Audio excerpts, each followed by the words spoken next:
did it for the love, I did it for the people, I did it for us. Back on this rap-ish, I ain't even broke a sweat, homie, this practice. Pondering my next move, staring at my track list, hope I ain't missing my window. Praying like a Baptist, Seattle's own, tired of this Game of Thrones. They made a list of the best rappers and guess who wasn't on? While the disrespect continues, I'm steady packing these venues. Guess if you ain't at the table, you on the menu, and I'm that spitter, baby. They don't want you to see, but everybody's south of Capitol Hill's rocking with me. Boys smoke the trays and plan to getting their life together. I'm comfortable with my role, so I'm like, whatever. Me, I ain't got a job, but I work hard. And you don't work hard, but you got a job. The irony is I'm judged while you feel the applause. I'm slept on, that's why I had to set this alarm. My dudes is armed, I'm armed with this arm charm. Body banging like she got that cream from Barry Bonds. Yeah. I did it for the city, I did it for the love, I did it for the people, I did it for us. That Dre season is here, a real hitter with a mic, I'm everything that they fear. With that hood ain't the same, I was all on their ass, I'm level-headed. So yo, my dudes love when I spaz, and I'm so over Seattle's passive-aggressive attitude. They don't call you back, what they really saying is F you. While I'm from the same place, I move at a different pace. I prefer if you just said it to my face, damn, I did it. I did it for the city, I did it for the love, I did it for the people, I did it for us. Average dudes with they average spit, writing average rhymes, knocking average chicks. The closer I get, I can feel the people starting to shift. I'm loyal to a fault, and everybody can't come with. Rap's a rich man's game, I'm only playing with change. They bang models and singers, I'm knocking my own flame, I'm different. The crowd, I move with the chosen few. Black thoughts, I could be the front man for the roots. No diamonds and gold, I'm on my sticks and stones. If we can see your panty line, you should have on a thong. My team is strong, through this fire we forged a bond. And they already know what it is when I get on. To the hearse, party like it's December 31st. When I'm on my deathbed, I probably cracking my nurse. You ain't got the bars to compete, I'm a verbal athlete. Deflating these boys so they say that I cheat. Damn, I did it. I did it for the city, I did it for the love, I did it for the people, I did it for us.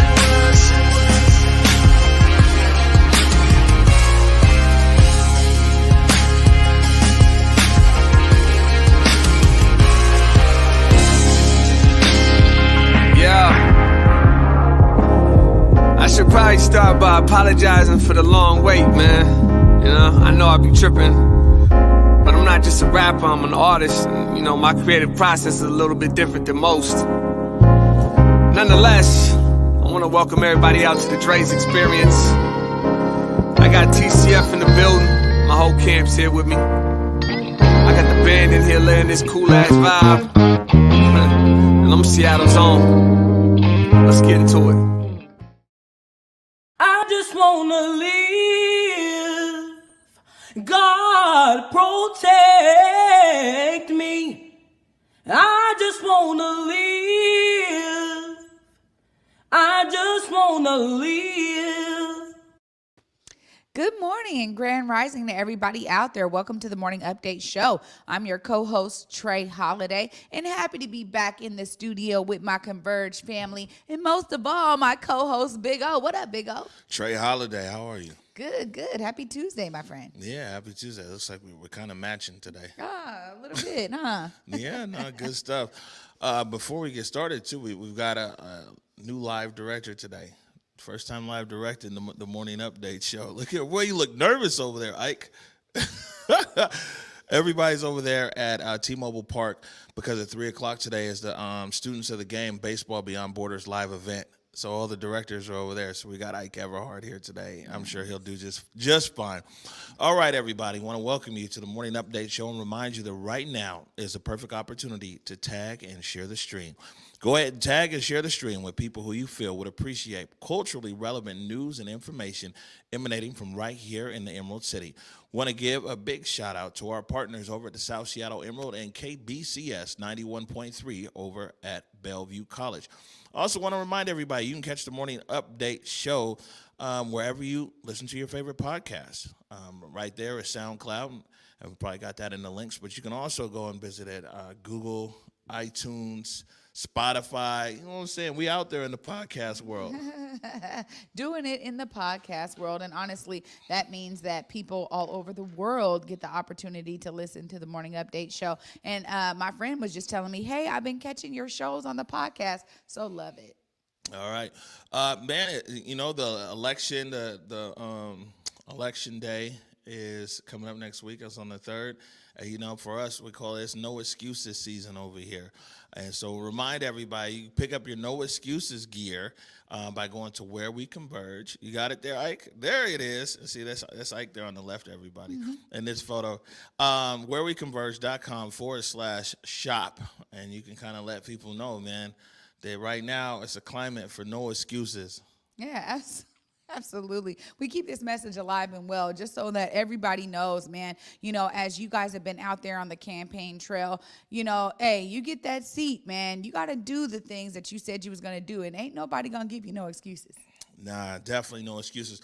As usual, I want to remind everybody that the vaccine, that would be a switch on me there. Right, there you go. The vaccine is readily available anywhere here in King County. We'll put a link there in the comments. You know, if you're seeking the vaccine here, man, you can get it almost anywhere. You can choose from all three: Moderna, Pfizer, Johnson & Johnson. One thing for sure is the vaccine is available and out there. Also, our vaccine stories up there, you can find it on our blog, Where We Converge /post. And right there, it was Inye Dinish and Mike Davis of the South Seattle Emerald. And like I said, we've been talking to people who have gotten vaccinated and also people who have not gotten vaccinated and who are hesitant of vaccination because we, you know what I'm saying, we want to, it's converge. We want to have discussion. We want to really figure out, you know, get at the root of a lot of the issues. And some things are just rooted in a lot of deep-seated thoughts. Some things are rooted in rumor, and some things are just misinformation. And some people are just like, nah, I'm good. So, but we're coming across all kinds of things, but you can read more about that there. Also, we'll bring this up, just a reminder. There we go, this camera here. Your ballot, man, come on. Stop playing out there. You know, election day for the primary is coming up. Yesterday was the last day to register online or to put it in the mail. So now if you want to register, I think you have to register maybe same day or Department of Elections. I'll contact them to get you exact information. But if you had like registration by mail, it's too late for that now. An online registration is a wrap, right? But election day is coming up on the primaries. Right around the corner, Trey. I know, man. This has been a heated election cycle. I mean, so many different amazing folks, a lot of diversity coming into play here. And so we got some great options, man. We'll see how this all plays out, though. Yeah. I mean, it's definitely a lot of options that are out there, especially here, a lot of the seats in the city of Seattle, especially for mayor. There's like 16, 17 candidates. I'm going to tell you what, come August 4th, the day after the primaries, it's going to be down to 2 in a lot of these races. And so your vote counts. Like, man, no matter how you feel about these issues here in Seattle, you know, the number one way to express that is to vote. Like, you got to vote. We got to get the voter percentage up. Don't play. You know, you have to get out and vote. Yeah, no, we really do. And this is a part of, you know, really wielding your civic engagement piece and your voice in things that really do matter. At the end of the day, these are seats that really are over, you know, pockets of money that affect your community, that really affect, you know, things like education. When we talk about the port, when we're talking about city council, all of these things are the local decisions that are being made. You guys make sure your voice is heard, man. Put that vote in that ballot. Yeah, this is the local breakdown. Everybody's always on something else, and then, you know, the national elections, which are important as well. But these elections right here actually impact a good portion of your everyday life. You know, so I mean, I can't stress it enough, and I'm letting all the viewers be forewarned. I'm on my vote messaging here through election day, and then, you know, all the way to the general election. As usual, Trey, speaking of campaigns, we're on our campaign to get Jake Gravbrot to 10,000. Unbelievable, man. He's the best player in the world. I'm glad he's on my side. And going into a Game 7, you want the best player in the world on your side. The backyard got mountains in it. I do not move until my accountant finish. Big mason jars, each one an ounce. That's right. Make sure you follow, like I got it now, Trey. Make sure you follow walk.into.the-light. Jake Graff brought. If you got the dot light. Oh, almost there. Oh, you so close. Man, follow Jake. And for you guys that are on our Instagram, you see all this wonderful photography that's there. Jake, man, does a lot of the video too. So we want to get him up to 10,000 for his swipe up. Man, we got a lot of heavy stuff to talk about here today. You know, with around these issues in the city, around gun violence, public safety, and then also, you know, it was a real short show yesterday because we got out of here to go up to City Hall for the press conference, so we didn't air our segment on Brief for Kalani, and we'll play that again today as well. But before we do all that, right? So today at 3:00, and this is I'm all smiles right here. Today at 3:00 is Students of the Game. Baseball Beyond Borders. We're going to be broadcasting live from T-Mobile Park, Buki Gates, Dan Wilson, and it's a fundraiser for Baseball Beyond Borders. And, man, really, really, really excited about it. And I wanted to share something with everybody. This was something we actually put out back in May when we shot some of the original segments over there at the ballpark. And, man, you could tell how excited I was. It's not every day that you get the ballpark all to yourself, but that's exactly what happened last week when the Seattle Mariners turned over the keys to Converge Media, and we shot some segments for the upcoming special highlighting the work of Baseball Beyond Borders.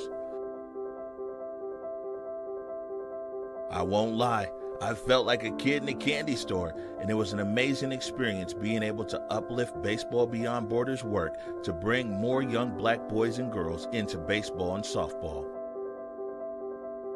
Be on the lookout for the special soon, and to all the young people out there in our community, try baseball.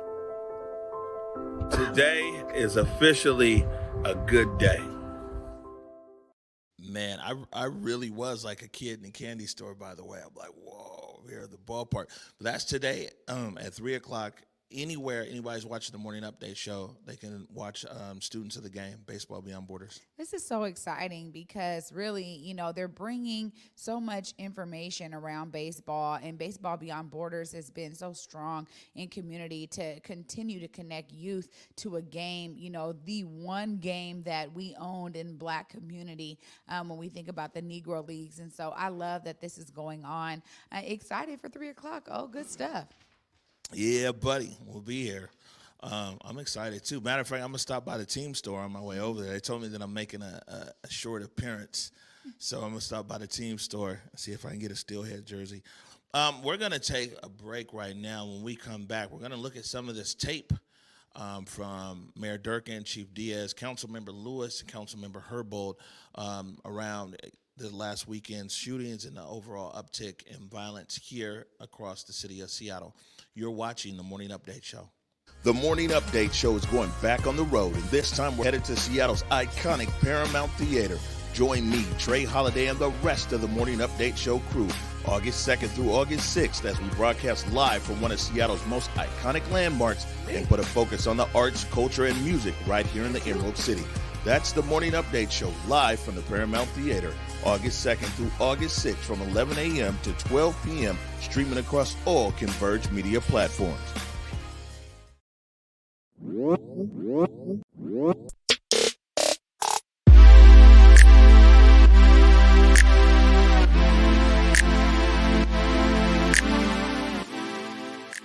Market Street Shoes, slinging kicks since 2006 with styles that support you and yours, getting the F outside or staying comfy when you just want to lounge indoors as well. But wait, Market Street Shoes is way more than just a shoe store. Gear up for your next outdoor adventure with apparel and accessories that'll have you looking good on the streets, the trail, or even in your own backyard. With locations in Ballard, Redmond, and online at marketstreetshoes.com, there's undoubtedly a style and size that'll fit your lifestyle.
All right, welcome back to Morning Update Show. And again, that's students of the game right there today, 3 p.m. So Trey Holiday, yesterday, like I said, we got out of here a bit early, went up there to City Hall, just a few blocks away, where Mayor Durkan and Chief Diaz were holding a press conference. I got a few clips right here, and we'll start off with Mayor Durkan. This level of gun violence in Seattle and our country cannot become the new normal. Just this past week, I announced a number of upstream prevention measures that the city is moving forward on to address the roots of gun violence and reimagining public safety in our community, including more than $10 million to fund 33 trusted community-led safety programs, $30 million in investments recommended by our Equitable Communities Task Force to address the disparities that are impacting communities of color. This legislation is sitting and awaiting a proviso leaf at City Council.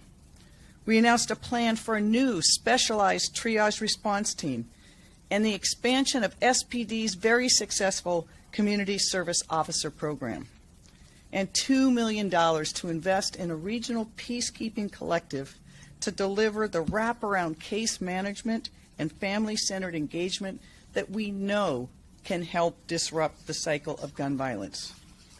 Together, these investments will help to create a multi-pronged strategy in our region. But it has to be multi-pronged. We have to take guns off the street through SPD and other federal partners and other programs. We have to invest in community-led solutions. We have to create a support system for young people at risk of gun violence and appropriately hold accountable individuals accountable for their acts of violence. Yeah, I mean, this is the overarching approach we've been talking about that really is comprehensive and looks to, not only be holding folks accountable, but also to ensure that there are programs to get people to understand that they have other solutions. And we've talked about it here, in terms of, hey, invest in yourself, believe in yourself, bet on yourself. Those mentalities and those ideas swirling through a young person's mind when they have the option of picking up a gun or actually holding a discussion with somebody that they have a dispute with. I mean, these are some of the very serious things that can really change the course of what we're talking about here when it comes to gun violence, man. Yeah, no, for sure. And, both Mayor Durkan and Chief Diaz alluded to the fact, they said that what they're saying is they need more resources in SPD, and Mayor Durkan is also saying that community needs more resources. Chief Diaz is saying that they don't have enough officers. That's something that SPD has been saying for quite a while now.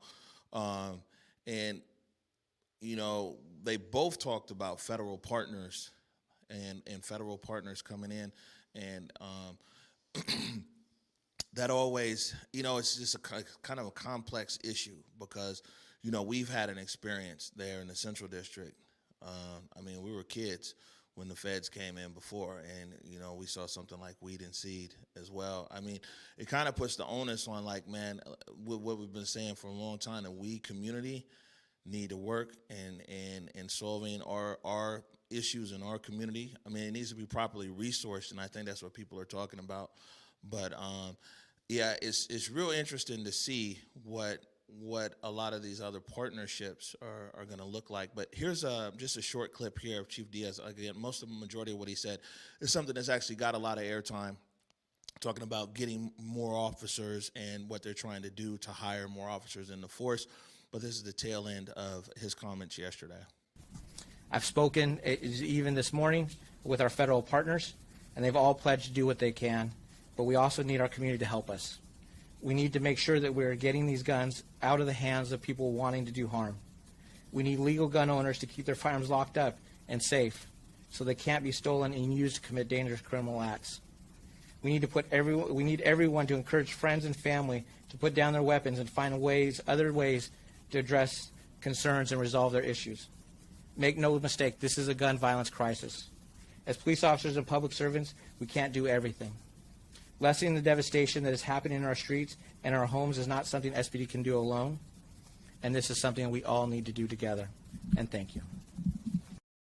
Yeah, this holistic approach is necessary. And when we talk about scaling up community rooted solutions that work, it comes from, I think, more of a culturally responsive approach that allows young people to see, in their mentors themselves, right? To actually connect with people's lived experience. And, what Chief Diaz is talking about there is, if they don't have enough officers, the ideas that they need more officers to kind of execute some of these things, or maybe federal partners, those are the things that get really kind of sketchy in community. And I think that, us understanding what that means, what it looks like, how it can still be rooted in the solutions that we have on the ground that work, I think that's really important, because we have to make that thorough line at this point. There has to be a connection to that. Right. In talking with Mayor Durkan's office, they're trying to come with an approach, and we got another clip here from Mayor Durkan we'll play in a little bit. But they're trying to come from the approach, at least is what they're explaining to us in the media, is that they're trying to ramp up a lot of different resources that can limit. So police are basically limited to emergency 911 calls where an officer needs to be there on the scene. And so that's like with Triage One, with Health One, with the $10.4 million across the 33 community organizations. There's another $30 million that we're waiting on city council to vote. I think this on the 2nd, then they'll do some voting.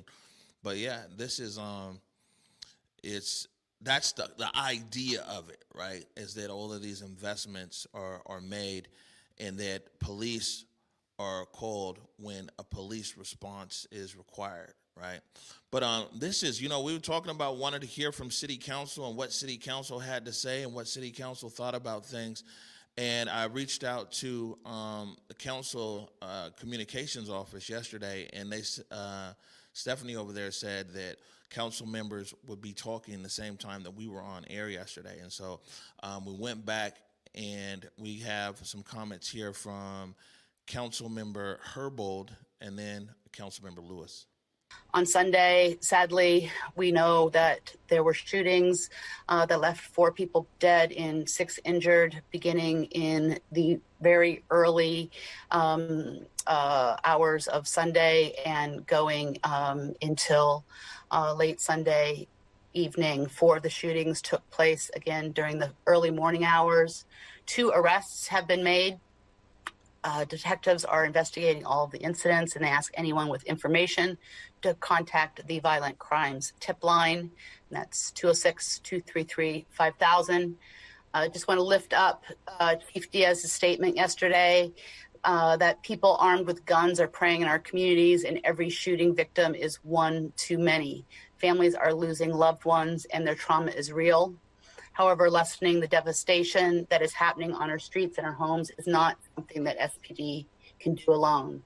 We need everyone to encourage their family and their friends to put down their weapons and find ways other than violence to resolve their issues. This is something we all need to do together.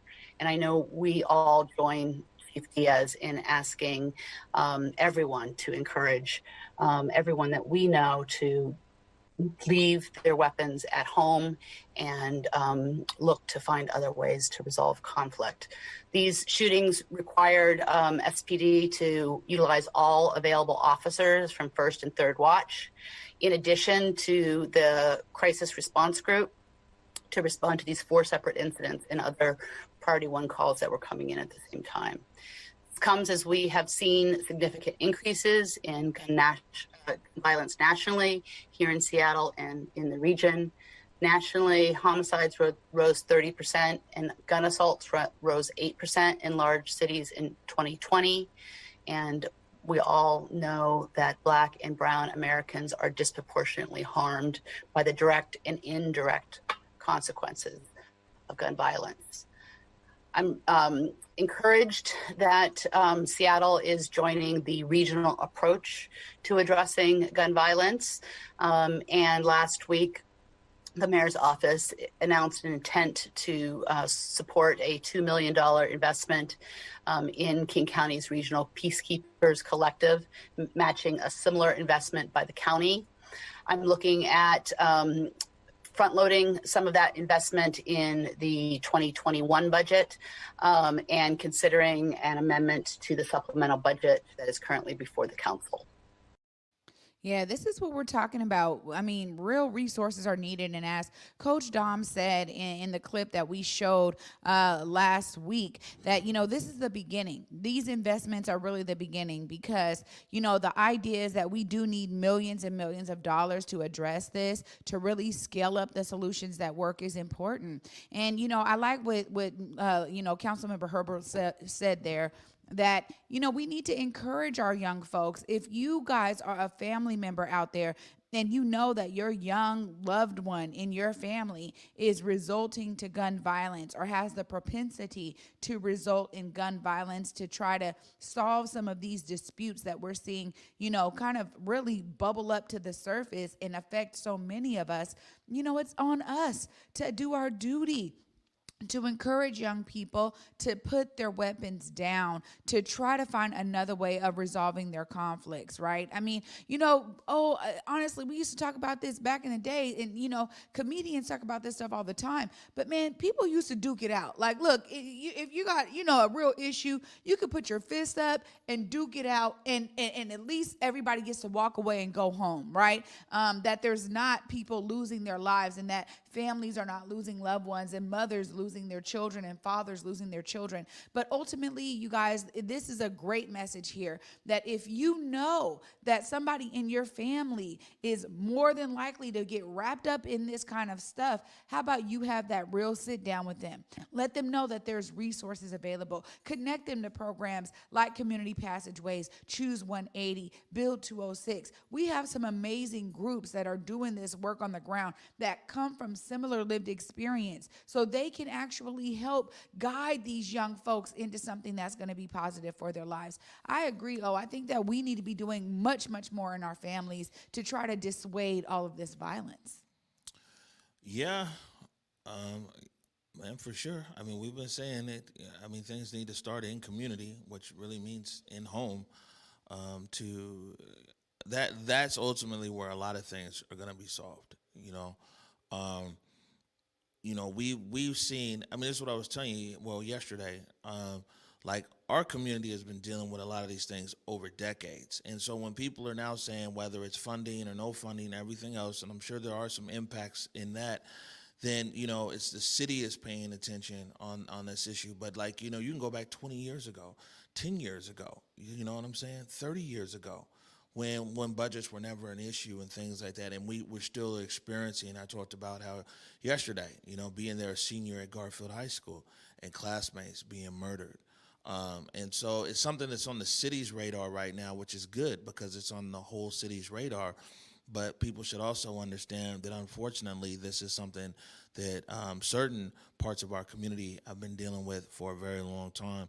I think that, Councilmember Herbold making mention to what's going on, and she chairs the Public Safety Committee, so I would hope, so that there would be some comment. But I think that what people are kind of looking for is a larger voice out of city council around some of these things. So it was only two people who made mention yesterday. They told me that Mosqueda and Morales were out yesterday, and so the only two people who made mention of the shootings were Herbold and then Lewis, who will play right now. I do want to take a moment to acknowledge the horrible string of shootings that our city has seen over the last couple of days. I really appreciate Chair Herbold's remarks during her report. I want to acknowledge and recognize that two of the neighborhoods this weekend who saw gun violence and experienced gun violence were in District 7, including the Belltown and Pioneer Square neighborhoods. We all need to stand united as a community in confronting this challenge, not just locally, but nationally. These shootings come on the heels of a week nationally that saw 900 shootings across the country. As Chair Herbold mentioned, we have received news that in the Belltown neighborhood, the police have detained 2 suspects who are currently being held in the King County Jail, who are suspected of being involved in that shooting. I appreciate the diligence of the Seattle Police Department in identifying and apprehending those suspects, and certainly they should be held accountable. I think that we need to continue on with our efforts in collaboration with our federal partners to really make sure that we are developing and building the types of community-based programs that we know are necessary to prevent gun violence from happening in the first place. Police investigations and police involvement are necessary and essential to hold people accountable when they do violate the social contract and commit gun violence. But we know that those police actions do not in and of themselves prevent gun violence. We know that the action that prevents gun violence, that we've seen time and time again through the great work of our community partners like Dominic Davis, that mentorship, that community building, that mutual understanding, and the work that Community Passages is doing, really Community Passageways is doing, has a profound impact in enhancing our togetherness, in making sure that through mentorship that we can come together and rise above the divisions in our community. Yeah, this rise above is necessary. And, I love that, really as a city, they're recognizing solutions that do work, that are coming from community. That for me is really where we start to see, a real opportunity to change the trajectory of where we're going when it comes to this uptick in violence. And I mean, wow, 900 shootings across the nation in that week. That is stark. These numbers are really, really serious at this point. When we think about how, bullets, they don't know who they're hitting. You can have an intended target and completely miss. And this is why I mentioned duking it out. You're not missing. You're right there in front of the person. They know exactly why you guys are fighting. It's different. And I'm not encouraging fighting, but that's just a level of decreasing the layer of violence that we have and the impact that guns have on our community and on our society at large. I mean, this is important, for us to continue this conversation, because as we see investments happening, we need to make sure that not only is the money coming in, but that the actual results are hitting the ground. Right. Well, I mean, there's a few different arguments, I guess, or approaches on it. One is like Deputy Mayor Tiffany Washington was like, well, man, only in the black community do we say that we can't have public safety and investment at the same time. A lot of other communities here in Seattle and across the country, they have public safety and they have investment in community. So that's one argument where people are saying is like, well, man, you know what? Why not just invest more in community? You know what I'm saying? But actually, it's a few things here with Lewis. One, I mean, it was good. We asked for a comment, for a statement. He didn't make it for us, but we asked, that if he said something, that the council communications team let us know. So, I mean, that's good that he said something. And I will say, in the last 30 seconds or last 15 seconds, we had to cut it short. He said that yes, District 7, his district is impacted, but so is the whole city. He did say that, but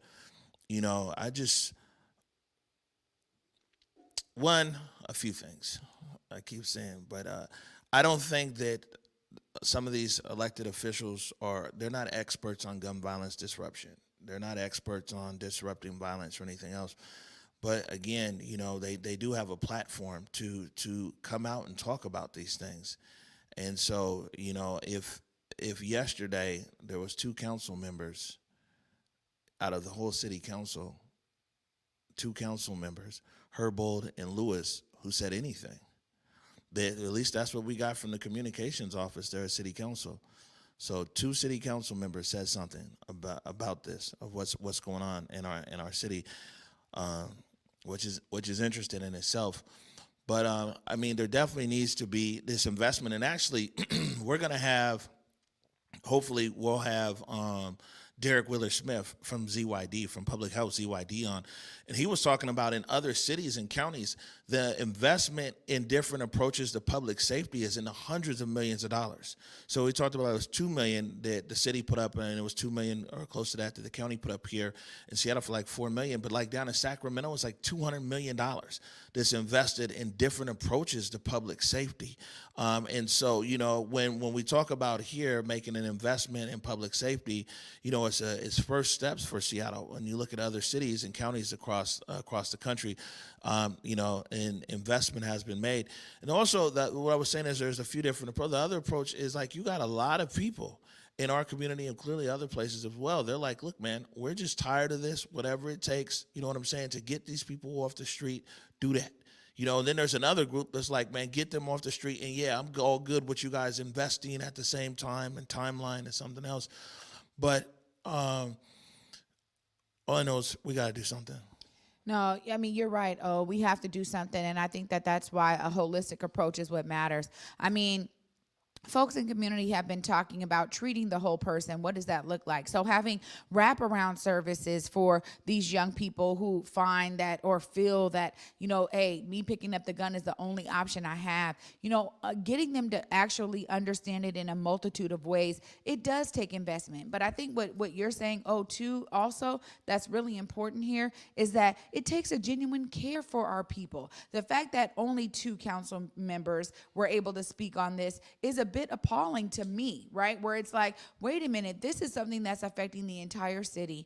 This is why when you start looking at the numbers and you realize, oh, this violence is happening all over the city, all throughout the county. It's not just regulated to areas that you would find in like urban areas or where Black and brown people live, but it's everywhere. It's affecting everybody, and it's disruptive to what we want society to be. So ultimately, it is on all of us to understand that there's an investment we all need to be making in this regard. Like, what are we doing to try to make sure that the young people that are in our lives, that they understand this is not an option for them, that they understand that there's multitude of other options for them. And I think when we think about these kind of wraparound services, oftentimes I think about not just the mentorship pieces, but the education, right? Because sometimes it's like, man, I'm out here because I'm trying to survive. I'm doing this and this and that. I'm trying to make money. I got a young child or whatever. There's a lot of ways and reasons why people find themselves in these kinds of situations. So we need to peel back that layer of understanding and really start diving into why they felt like that was their only option so that we can treat that. It goes back to what we say all the time, man, treating that root cause is really where it's at. Don't put a Band-Aid on the boo-boo of the knee, right? But treat that root cause, what's underneath that layer. And I think that that's what we have here. We need that. And we definitely need investment for that, but we also need the right approaches for that. So I'm glad that we have some of those amazing approaches in our community. But I agree, I think that this is an issue that we should all be invested in. Right, and this last clip right here, this is Mayor Durkan again, and I forget which reporter it was, asked Mayor Durkan, asked her more about these community-based investments that she mentioned early on in the press conference, and then the second question was like, you know, what's the timeline on this actually being able to impact community? Yeah, we have a comprehensive plan we're putting forward. We talked about some of it on Friday. We're, creating this new triage entity. We want to make sure that we hire additional CSOs. We're looking to also pay things like because more officers left, the amount of severance pay is higher than we expected. So there's some that are administrative, but we're trying to create programs in this space that actually can be responsive to community emergencies. In the RFP that we put out for $10 million, we got some great proposals back, and we will be funding some really important community-based initiatives, but none of them replace response to 911. Even they said that. And so when a person from Seattle calls 911 when they're a business or resident and they need a response, we have to have a response ready. We're hoping to build up those responses that aren't police officers to those kinds of calls where you don't need a police officer. But there are calls where you need a police officer to respond. Mayor, you mentioned some of this money going to these community programs to ideally prevent gun violence. I've heard from some folks that say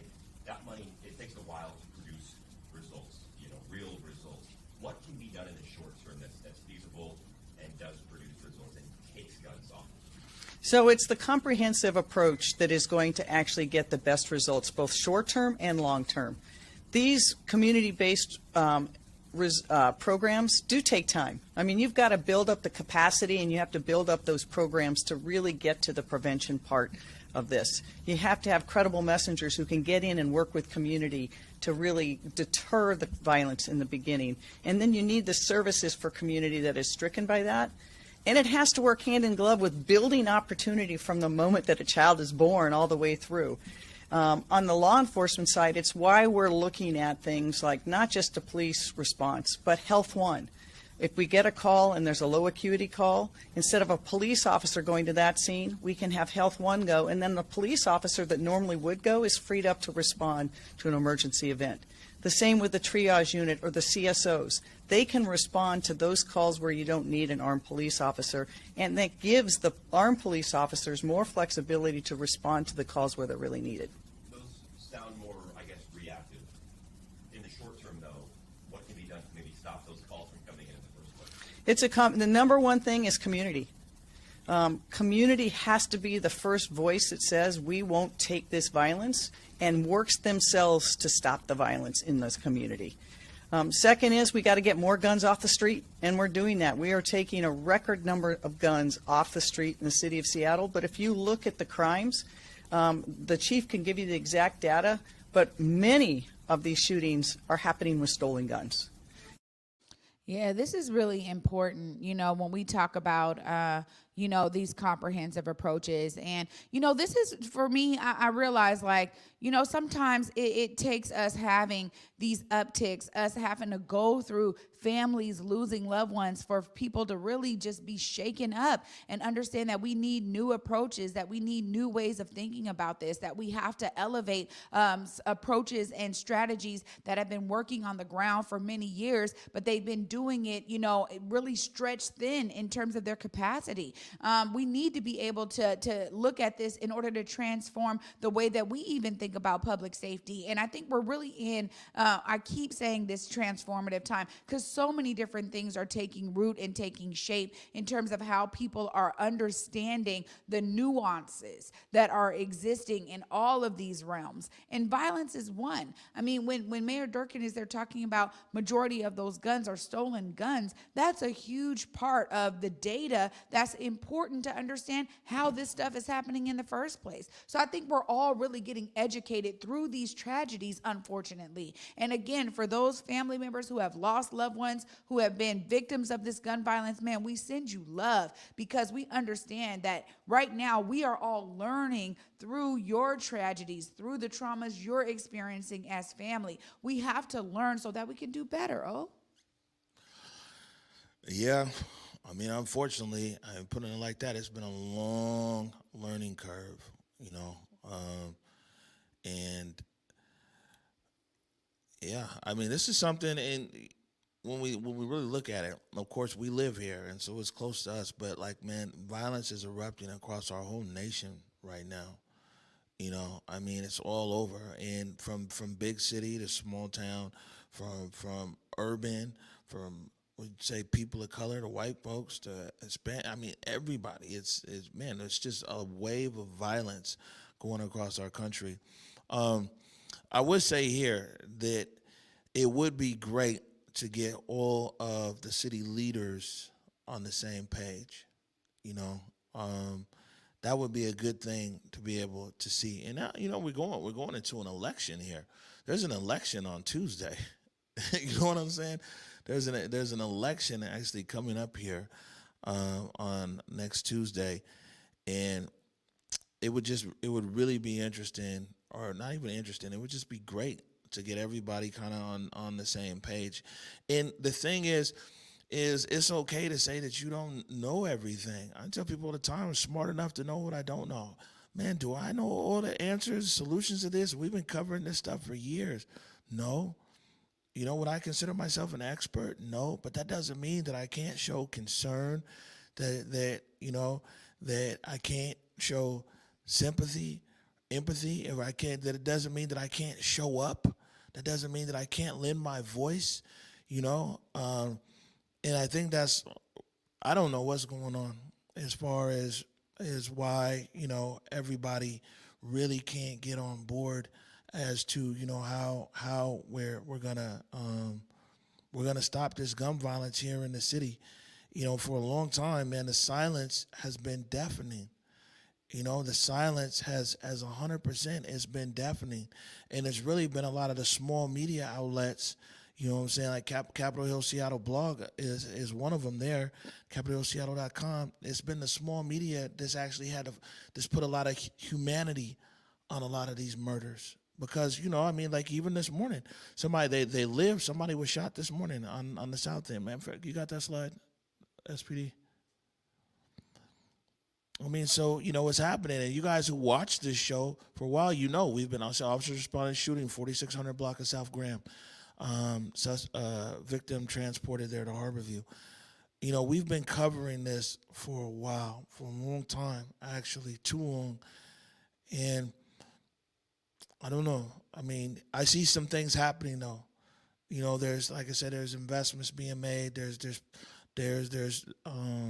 think people are seeing that there's options that are out there for sustainable, not just disruption of gun violence, to end gun violence. But I just wish that there was more buy-in from everybody. Yeah, I think that, this has been like you said, this long learning curve and really a slow progression for us to start embracing some innovative approaches and some different measures. We have, we saw it here with this kind of, invest in community, take money from Seattle police and invested in community. And, it caused a whole disruption because people were like, but wait a minute, are they saying we don't need the police? And it's like, no, but what we do need is we need innovative approaches. We need something that's different. And I think that takes a while for that to resonate with folks because it is something that's new, right? It's injection of new thought. And ultimately, we all are dealing with this, whether you think, okay, your money keeps you away from this, not necessarily. Again, bullets don't have their specific targets, right? You could be in Medina and experience this if the wrong person is in Medina and is being followed. This is not something that is relegated to just a certain amount of people or a certain amount of living circumstances. This is something that can be affecting all of us and that has been affecting all of us. And so I think you're right, in terms of buy-in. And I also see it as like people need to just wake up to the fact that we need new approaches. What we're doing now as a city and as a county is taking some real recognition to say, all right, man, we don't know. We need to actually rest on community. What Mayor Durkan said there is really poignant because it starts with community. And that's exactly what, I was talking about and what she was reiterating when it comes to like speaking to your family members, speaking to those who are in your peer group, those who you love. That's important right now because the ideas of us doing something new and us being different right now is important for us to be having those kind of conversations at our dinner tables, man. It can't be something that is just, again, a governmental approach or just these community-based organizations that are doing this work. When we think about this as a holistic approach, that means all of us literally pouring into this. Yeah, it's the same thing I've been saying is that no one's coming to save us. We have to save ourselves. Yeah. There might be some resources that might enable, to assist more of us saving ourselves. But I promise you, if them people come with their approach for saving us, my friend, man, it's going to be over with. We have to save ourselves, our community. We have to be the ones that we've been looking for. Do we need more resources to do that? Yes. But we need to work within our community to solve these problems. We need to break the silence. Look how many people Mama and Big Mama and them is riding the metro and the Link light rail next to a murderer. Yeah. You know what I'm saying? It's like, be realistic. There's hella murderers moving around, and you know, when we talk about things here in our city, man, we have to remember, like, man, we are the solution we've been looking for. And yeah, I sit here and I talk about city council, I talk about the mayor and executives and all these kind of things, because government should work on behalf of the people, and government elected officials should have a vested interest, you know, in their constituents and for the municipality and the county as a whole. And petty things and politics and posturing and everything else should not impede the progress of the people, right?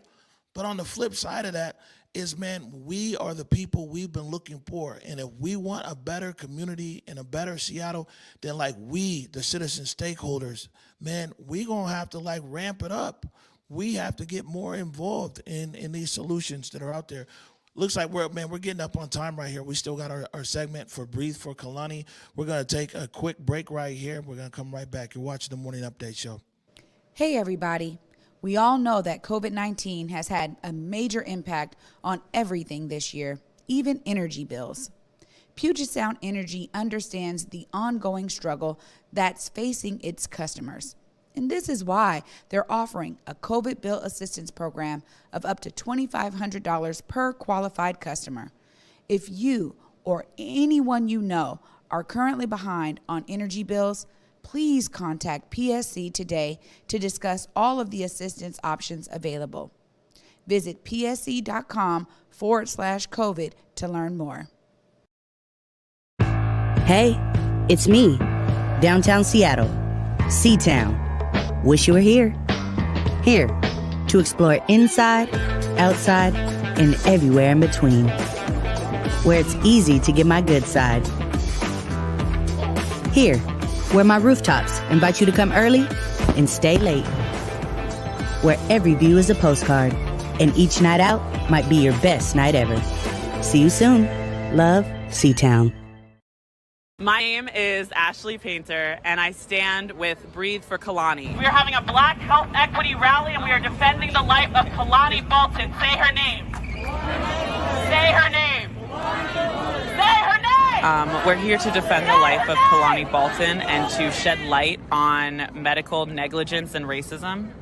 On December 29th, 2021, Kalani Bolton was suffering from an asthma attack and went to an urgent care in Renton and was turned away, and then was sent to another urgent care that was supposed to specialize in respiratory treatment. And then she was told to wait in her car on a first-come, first-served basis. Her vitals were never checked, and she had to sit in a car unable to breathe for an hour until her sister demanded that she be lit in. When she was lit into the urgent care, she was brought an oxygen tank that was empty, and oxygen tanks are actually not the adequate treatment for asthma therapy because they don't open up the trachea, which is what is needed because asthma is a chronic inflammatory disease. And so they gave her the wrong treatment, and then the treatment that they gave was also inadequate because it was an empty oxygen tank. By the time that they were able to bring an oxygen tank that was full, she was completely incapacitated. And then instead of bringing her to Valley Urgent Care, and instead of bringing her to Valley Medical ER, which was only a few minutes away, they decided to bring her to Seattle Children's Hospital, which was 40 minutes north, because they did not want the accountability that they had killed a 12-year-old child. And so she didn't have 40 minutes of time. And so by the time that she got to Seattle Children's, they did everything that they could to resuscitate her, but she was brain dead. And then January 1st, 2021, is when she was taken off life support. So the asthma attack occurred December 29th, 2020, and January 1st, 2021 was when she was taken off life support. I just want to say I thank God that you guys came here for Kalani Bolton, my daughter, my angel. They're here because we're seeking justice for my daughter, who's 12 years old, that had a asthma attack and didn't get the proper treatment that she deserved. Painful journey for my family and everybody who loved Kalani. We are so heartbroken. It's like a dream, a bad dream, a nightmare. And I want Valley Medical, UW, to be accountable, to give us answers. We deserve those answers. What happened that day? Why did she not walk out of there? When she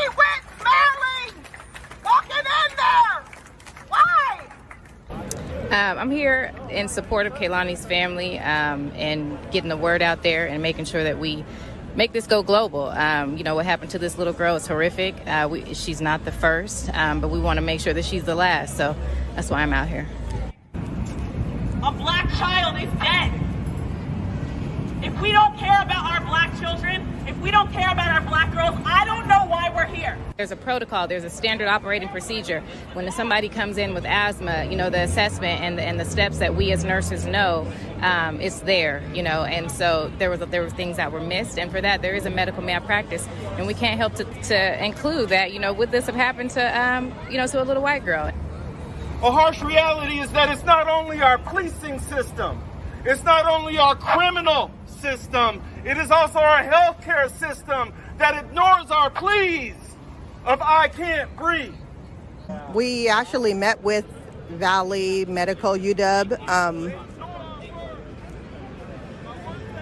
over 3 months after it happened, and they didn't have any answers for us. They couldn't give us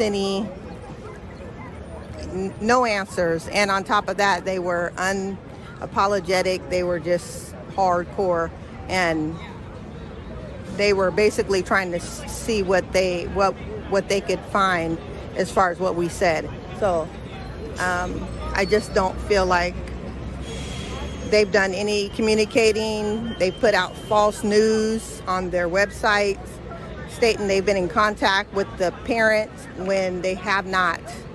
And the last conversation we had to walk out. It was that bad. And they can't even take accountability or sit down and give this family the closure that comes with understanding why this failure happened. We need to redefine urgent care, right? Urgent care should be just that, urgently. When somebody walks in and they can't breathe, you assess them right away on the spot, no question answer. So we want to redefine urgent care. I also want to breathe. We want to breathe for Kehlani Day. We want people to breathe.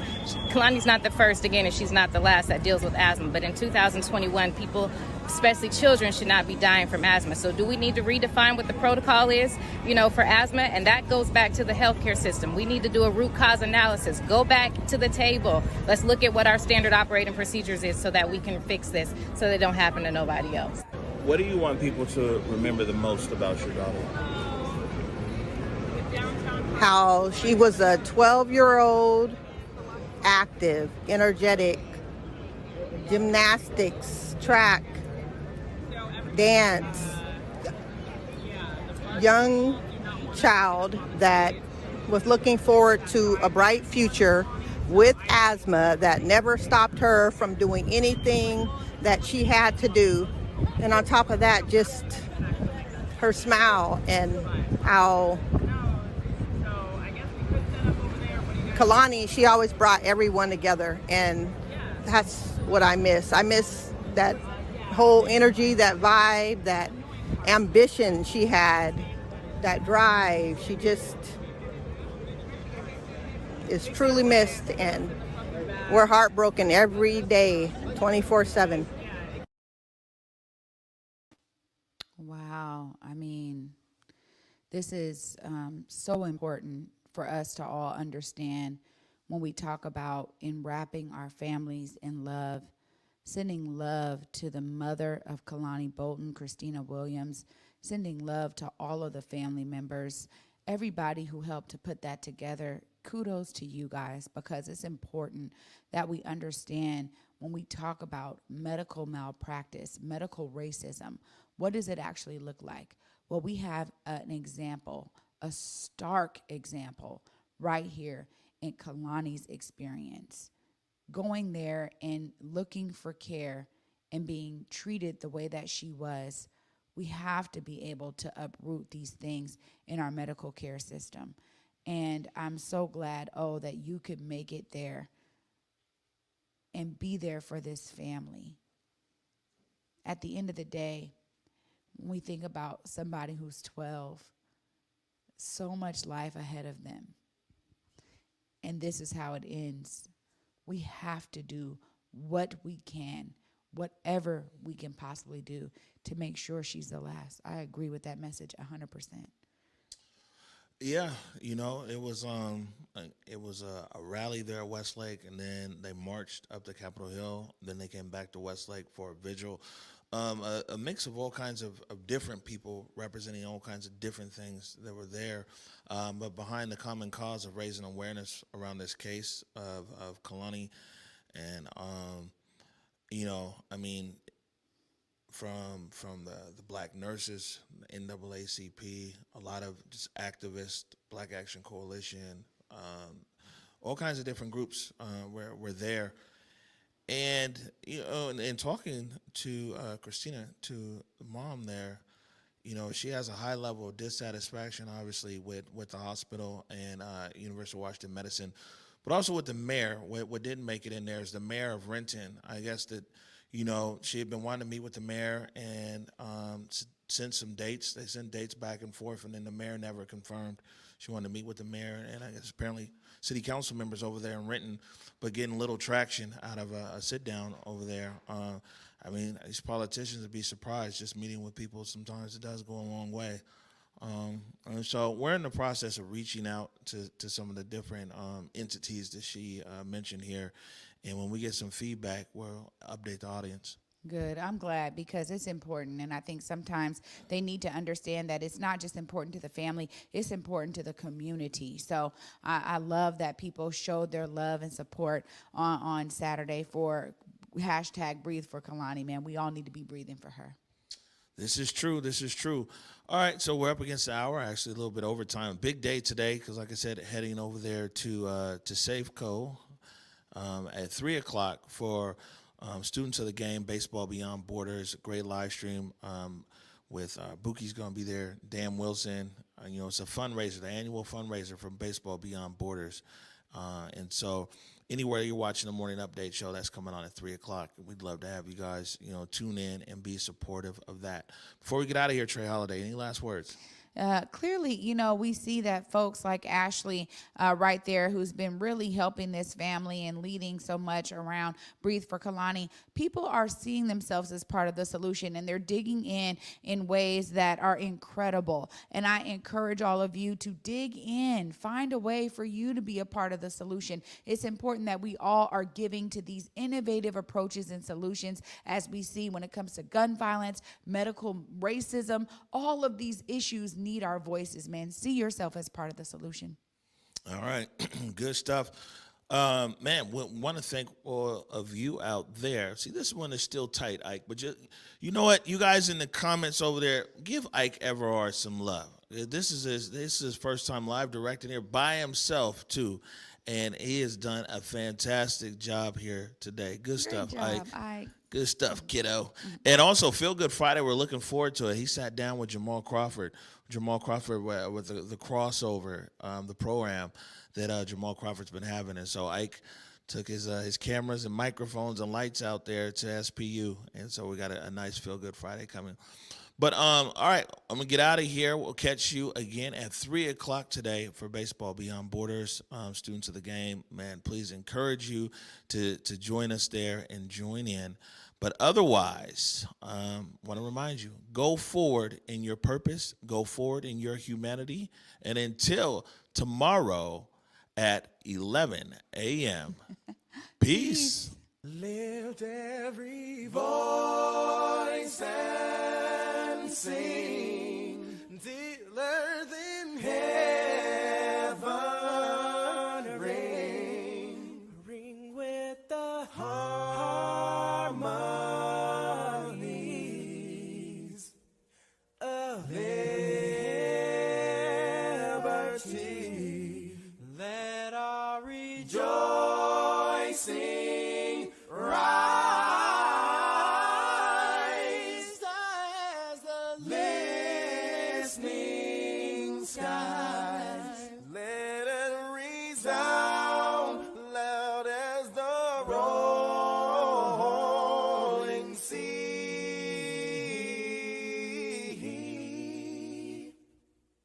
Sing a song full of the faith that the dark past has taught us. Sing a song full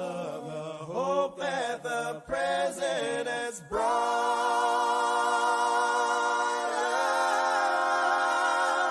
us.